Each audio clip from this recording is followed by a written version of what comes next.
টি-20 বিশ্বকাপ জেতার পর 50 ওভারের চ্যাম্পিয়ন্স ট্রফি জেতার সুযোগ ভারতের।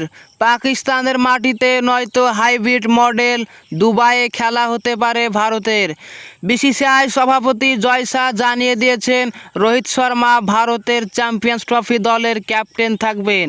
রোহিত শর্মা তো কনফার্ম হয়ে গেলেন, বাকি 14 জন কে হতে পারে ভারতের চ্যাম্পিয়ন্স ট্রফির ফাইনাল 15 স্কোয়াড।